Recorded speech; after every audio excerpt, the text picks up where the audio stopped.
وآخر دعواهم أن الحمد لله رب العالمين۔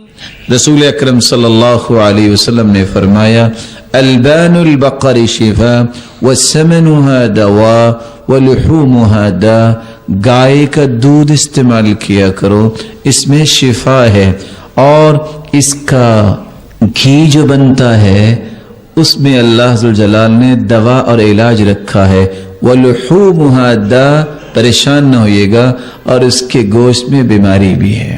اور یہ صحیح الجامع کی روایت ہے 1233۔ رسول اللہ صلی اللہ علیہ وسلم نے ایک اور علاج بھی بیان کیا، مَا مِن دَاءٍ إِلَّا فِي الْحَبَّةِ السَّوْدَاءِ مِنْهُ شِفَاءٌ إِلَّا السَّامُ۔ صحیح مسلم کی روایت 5899، دنیا کی کوئی بیماری نہیں ہے سوائے موت کے، ہر چیز کا علاج اللہ نے حبۃ السودا میں رکھا ہے۔ حبۃ السودا کلونجی کو کہتے ہیں، دیکھیے کبھی، ہر چیز کی شفا ہے۔